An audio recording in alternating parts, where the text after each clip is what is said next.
Hi everyone, good morning. Welcome back to my new vlog. ಎಲ್ಲರೂ ಹೇಗಿದ್ದೀರಾ? ಎಲ್ಲರೂ ಚೆನ್ನಾಗಿದ್ದೀರಾ ಅಂದ್ಕೊಳ್ತೀನಿ. ಹಾಗೆ ನನ್ನ ಚಾನಲನ್ನು ಯಾರಾದರೂ ಹೊಸದಾಗಿ ನೋಡ್ತಾ ಇದ್ದು ವೀಡಿಯೋಸ್ ನಿಮಗೆ ಇಷ್ಟವಾದರೆ ದಯವಿಟ್ಟು ನನ್ನ ಚಾನಲನ್ನು ಸಬ್ಸ್ಕ್ರೈಬ್ ಮಾಡಿ ನನಗೆ ಸಪೋರ್ಟ್ ಮಾಡಿ ಅಂತ ಹೇಳ್ತಾ ಇವತ್ತಿನ ವೀಡಿಯೋನ ಸ್ಟಾರ್ಟ್ ಮಾಡುವ. ನಾನು ನಿಮಗೆ ಇವತ್ತಿನ ವ್ಲಾಗಲ್ಲಿ ಈ ಒಂದು ಬ್ಯಾಚ್ ಕೋಳಿ ಸಾಕಾಣಿಕೆ ಮಾಡಲು ಅಂದರೆ ಒಂದು 5,000 ಕೋಳಿ ಸಾಕಾಣಿಕೆ ಮಾಡಲು ಎಷ್ಟು ಖರ್ಚು ಬರ್ತದೆ, ನಾವು ಎಷ್ಟು ಬಂಡವಾಳವನ್ನು ಹಾಕಬೇಕಾಗ್ತದೆ ಎನ್ನುವುದ್ರ ಬಗ್ಗೆ ನಾನು ಇವತ್ತು ತಿಳಿಸಿಕೊಡ್ತೇನೆ. ತಿಳಿದರೆ ಮರಿ ಬಂದಾಗಿನಿಂದ ಹಿಡಿದು ಕೋಳಿ ದೊಡ್ಡದಾಗಿ ಖಾಲಿ ಆಗೋ ತನಕ, ಹಾಗೆ ಖಾಲಿ ಆದ ನಂತರ ಗೊಬ್ಬರವನ್ನು ತೆಗೆಯುವುದಾಗಲಿ ಅದು ಯಾವ್ಯಾವ ಖರ್ಚು ಬರ್ತದೆ ಅದ್ರ ಬಗ್ಗೆ ನಾನು ಇವತ್ತು ನಿಮಗೆ ತಿಳಿಸಿಕೊಡ್ತೇನೆ. ಇವಾಗ ನಮ್ಮ ಕೋಳಿ ಬ್ಯಾಚ್ ಎನ್ನುವಂಥದ್ದು 40 ದಿನಕ್ಕೆ ಖಾಲಿ ಆದರೂ ಕೂಡ ಮತ್ತು ನಮಗೊಂದು 8 ರಿಂದ 10 ದಿನ ಕೆಲಸ ಒಬ್ಬರಿಗೆ ಇದ್ದೇ ಇರ್ತದೆ ಫಾರ್ಮಲ್ಲಿ. ಈಗ ಗೊಬ್ಬರ ತೆಗೆಯೋದು ಅಥವಾ ಶೆಡ್ಡನ್ನು ಕ್ಲೀನ್ ಮಾಡುವಂಥದ್ದಾಗ್ಬೋದು, ಆ ಶೆಡ್ಡಲ್ಲಿ ಈ ಜೇಡ್ರ ಬಲೆ ಇದ್ದರೆ ಅದನ್ನು ಕ್ಲೀನ್ ಮಾಡಬೇಕು. ಹಾಗೆ ತುಂಬ ಕೆಲಸ ಇರ್ತದೆ, ಸಣ್ಣ ಸಣ್ಣ ಕೆಲಸ ತುಂಬ ಇರ್ತದೆ.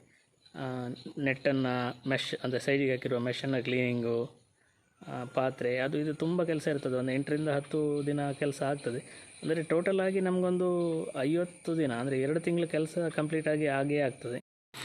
ನೋಡಿ, ಕೋಳಿ ಹೋದ ನಂತರ ಈ ಗೊಬ್ಬರ ತೆಗಿಲಿಕ್ಕೆ ಒಬ್ಬರೇ ಕೆಲಸ ಮಾಡುವಂಥದ್ದರೆ ಒಂದು 5 ದಿನ ಬೇಕಾಗ್ತದೆ. ಅದು ಸಿಮೆಂಟ್ ಫ್ಲೋರಿಂಗ್ ಆದರೆ ಒಂದು 5 ದಿನದಲ್ಲಿ ಮುಗ್ತದೆ. ಇನ್ನು ಮಡ್ ಫ್ಲೋರಿಂಗ್ ಆದರೆ ಸ್ವಲ್ಪ 1-2 ದಿನ ಜಾಸ್ತಿ ಹೋಗ್ತದೆ. ಯಾಕೆಂದರೆ ಸಿಮೆಂಟ್ ಫ್ಲೋರ್ ಅಷ್ಟು ಈಸಿಯಾಗಿ ಮಡ್ ಫ್ಲೋರಿಂದ ಈ ಗೊಬ್ಬರವನ್ನು ಕ್ಲೀನ್ ಮಾಡಲಿಕ್ಕೆ ಆಗೋದಿಲ್ಲ, ಸ್ವಲ್ಪ ಕಷ್ಟ ಆಗ್ತದೆ. ಒಂದು 2 ರಿಂದ 3 ಲೇಬರ್ ಎಕ್ಸ್ಟ್ರಾ ಹೋಗ್ತದೆ ಮಡ್ ಫ್ಲೋರಿಂಗ್ ಆದರೆ.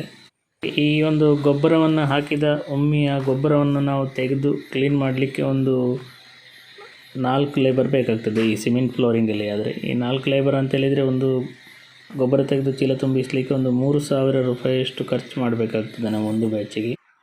ಇನ್ನು ನಾವೇ ಮಾಡ್ಕೊಳ್ಳೋದಾದರೆ ಇದರಲ್ಲಿ ನಾವು ಈ ಖರ್ಚು ಆ್ಯಡ್ ಆಗೋದಿಲ್ಲ. ಯಾಕೆಂತೇಳಿದರೆ ಲೇಬರ್ ಹಾಕ್ಕೊಳ್ಳೋದೇ ನಾವೇ ಕೂಡ ಮಾಡ್ಬೋದು.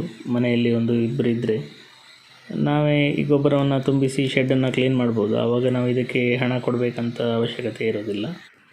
ಇಬ್ಬರು ಬೇಕಂತಲೇ ಇಲ್ಲ, ಒಬ್ಬರಿಂದನೂ ಕೂಡ ಮಾಡ್ಬೋದು. ಒಬ್ಬರಾದರೆ ಒಂದು 4 ರಿಂದ 5 ದಿನ ತಗೊಳ್ತದೆ ನಿಧಾನಾಗಿ ನಾವು ಮನೆಯಲ್ಲೇ ಮಾಡ್ತಾ ಹೋಗೋದ್ರಿಂದ. ಇನ್ನು ಗೊಬ್ಬರ ಎಲ್ಲ ತೆಗೆದಾದ ನಂತರ ಇನ್ನು ಶೆಡ್ಡನ್ನು ವಾಶ್ ಮಾಡುವಂಥದ್ದು.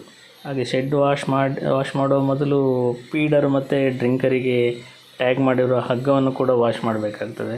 ನಾವು ಫೀಡರ್ ವಾಶ್ ಮಾಡಬೇಕು, ಹಾಗೆ ಡ್ರಿಂಕರ್, ಇದಕ್ಕೆಲ್ಲ ಸೇರಿ ಒಂದು 5 ಲೇಬರ್ ಆಗಿ ಬೇಕಾಗ್ತದೆ. ಇದಕ್ಕೆ ಟೋಟಲಾಗಿ ಹೇಳುವಂಥದ್ದು ಅಂದರೆ ಟೋಟಲ್ ಶೆಡ್ ಕ್ಲೀನಿಂಗಿಗೆ ನಾವು ಒಂದು ಬ್ಯಾಚಿಗೆ 5 ರಿಂದ 6,000 ರೂಪಾಯಿನ ನಾವು ಸ್ಪೆಂಡ್ ಮಾಡಬೇಕಾಗ್ತದೆ. ಫುಲ್ಲಿಯಾಗಿ ನಾವು ಲೇಬರ್ ಮೇಲೆ ಡಿಪೆಂಡ್ ಆಗೋದಿದ್ರೆ. ನೆಕ್ಸ್ಟ್ ಇರುವಂಥದ್ದು, ನಾವು ಕ್ಲೀನೆಲ್ಲ ಆದಮೇಲೆ ಈ ಶೆಡ್ಡಿಗೆ ನಾವು ಸುಣ್ಣವನ್ನು ಸ್ಪ್ರೇ ಮಾಡಲಿಕ್ಕೆ ಇರ್ತದೆ. ಅದಕ್ಕೆ ಒಂದು ಸುಣ್ಣಕ್ಕೆ ಒಂದು 500 ರೂಪಾಯಿಯಷ್ಟು ಚಾರ್ಜ್ ಆಗ್ತದೆ. ನಾವು ಅಷ್ಟು ಸುಣ್ಣ ಬೇಕಾಗ್ತದೆ ಸ್ಪ್ರೇ ಮಾಡಲಿಕ್ಕೆ. ನೆಕ್ಸ್ಟ್ ಬರುವಂಥ ಖರ್ಚು, ನಾವು ಬ್ರೂಡಿಂಗಿಗೆ ಈಗ ಎಲೆಕ್ಟ್ರಿಕಲ್ ಥ್ರೂ ಬ್ರೂಡಿಂಗ್ ಮಾಡೋದಿದ್ದರೆ ಬಲ್ಬಿಗೆ ಪ್ರತಿ ಬ್ಯಾಚಲ್ಲಿ ಒಂದು ಹೋಗ್ತಾ ಇರ್ತದೆ. ಅದು ಒಂದೊಂದು ಬ್ಯಾಚಲ್ಲಿ ಒಂದು 300 ರಿಂದ 500 ರೂಪಾಯಿಯಷ್ಟು ಬಲ್ಬಿಗೆ ನಾವು ಸ್ಪೆಂಡ್ ಮಾಡಬೇಕಾಗ್ತದೆ. ಇನ್ನು ಮೇಯ್ನಾಗಿ ದೊಡ್ಡ ಇನ್ವೆಸ್ಟ್ಮೆಂಟ್ ಅಂತೇಳಿದರೆ ಇದಕ್ಕೆ ನಾವು ಬೆಡ್ಡಿಗೆ ಉಪಯೋಗಿಸುವಂಥ ಭತ್ತದ ಹೊಟ್ಟು, ಇದಕ್ಕೆ ಒಂದು 10,000ದಷ್ಟು ಭತ್ತದ ಹೊಟ್ಟು ಬೇಕಾಗ್ತದೆ ನಮಗೆ. 1,000 kgಯಷ್ಟು ಭತ್ತದ ಹೊಟ್ಟು ಬೇಕಾಗ್ತದೆ. ಇನ್ನು ಸ್ವಲ್ಪ ದಪ್ಪ ಬೇಕಂತೇಳಿದರೆ ಸ್ವಲ್ಪ ಜಾಸ್ತಿ ಹೋಗ್ತದೆ. ನಾವು ಮಿನಿಮಮ್ ಆಗಿ ಇಷ್ಟು ಯೂಸ್ ಮಾಡ್ತೀವಿ. ಒಂದು 10,000ದಷ್ಟು ಭತ್ತದ ಹೊಟ್ಟಿನ ಅವಶ್ಯಕತೆ ಇರ್ತದೆ 5,000 ಕೋಳಿ ಸಾಕಾಣಿಕೆ ಮಾಡಲಿಕ್ಕೆ. ನಂತರ ಬರುವಂಥ ಖರ್ಚು ನಮಗೆ ಎಲೆಕ್ಟ್ರಿಕಲ್ ಬಿಲ್. ಈಗ ನಾವು ಎಲೆಕ್ಟ್ರಿಕಲ್ ಥ್ರೂ ಬ್ರೂಡಿಂಗ್ ಮಾಡೋದಿದ್ದರೆ ಅಲ್ಲಿ ಸ್ವಲ್ಪ ನಮಗೆ ಎಲೆಕ್ಟ್ರಿಕಲ್ ಬಿಲ್ ಜಾಸ್ತಿ ಬರ್ತದೆ. ನಾವು ಇಲ್ಲ ಬೇರೆ ಆಲ್ಟರ್ನೇಟಿವ್ ಸೋರ್ಸ್ ಅಂತೇಳಿದರೆ ಕಟ್ಟಿಗೆಯಿಂದನೋ ಅಥವಾ ಗ್ಯಾಸಿಂದನೋ ಬ್ರೂಡಿಂಗ್ ಮಾಡ್ತೀವಿ ಅಂತೇಳಿದರೆ ಅಲ್ಲಿ ನಮಗೆ ಕರೆಂಟ್ ಬಿಲ್ ಸ್ವಲ್ಪ ಉಳಿತಾಯ ಆಗ್ತದೆ. ಲೈಟ್ ಪರ್ಪಸ್ ಆಗಿ ನಾವು ಮಾತ್ರ ಯೂಸ್ ಮಾಡೋದಿದ್ದರೆ ಒಂದು 1,500 ರಿಂದ 2,000 ಒಳಗೆ ಬಿಲ್ ಬರ್ತದೆ. ಇನ್ನು ನಾವು ಬ್ರೂಡಿಂಗಿಗೆ ಯೂಸ್ ಮಾಡ್ತೀವಿ ಅಂತ ಹೇಳಿದರೆ ಅಲ್ಲಿ ಸ್ವಲ್ಪ ಜಾಸ್ತಿ ಬರ್ತದೆ. ಒಂದು 4,000 ಮೇಲೆ ಬಿಲ್ 4 ರಿಂದ 4,500 ಬಿಲ್ ಬರ್ತದೆ. ಇನ್ನು ಹಾಗೆ ಇವಾಗ ಕೋಳಿಗಳಿಗೆ ಫೀಡ್ ಸಪ್ಲೈ ಮಾಡ್ತಾರಲ್ಲ ಕಂಪನಿಯಿಂದ, ಹಾಗೆ ಅಲ್ಲಿ ತರುವಂಥವರಿಗೆ ಈಗ ನಮಗೆ ಗಾಡಿ ನಮ್ಮ ಶೆಡ್ ಹತ್ತಿರ ಬರ್ತದೆ, ಅಲ್ಲಿಂದ ಒಳಗೆ ತೆಗೆದುಕೊಂಡು ಹಾಕಿದವರಿಗೆ ನಾವು ಸ್ವಲ್ಪ ಚಾರ್ಜನ್ನು ಕೊಡಬೇಕಾಗ್ತದೆ. ಅಂತೇಳಿದರೆ ಇವಾಗ ಒಂದು ಬ್ಯಾಗಿಗೆ 2 ರೂಪೀಸ್ ಆಗಿ ನಾವು ಅವರಿಗೆ ಪೇ ಮಾಡಬೇಕು.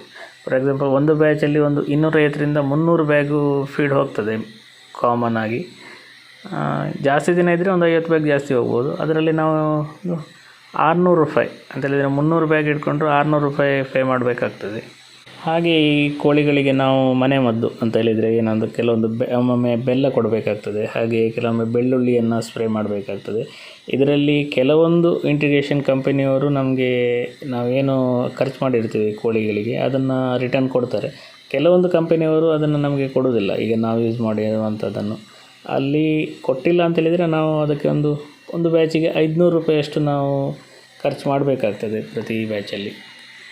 ಇನ್ನು ಕೋಳಿ ಮರಿಗಳನ್ನು ಬ್ರೂಡಿಂಗ್ ಮಾಡುವ ಟೈಮಲ್ಲಿ ನಾವು ಬೆಡ್ಡಿಗೆ ನ್ಯೂಸ್ ಪೇಪರನ್ನು ಹಾಕ್ತೀವಿ. ಅದಕ್ಕೆ 5,000 ಕೋಳಿಗೆ 200 ರೂಪಾಯಿಯಷ್ಟು ನ್ಯೂಸ್ ಪೇಪರ್ ಬೇಕಾಗ್ತದೆ.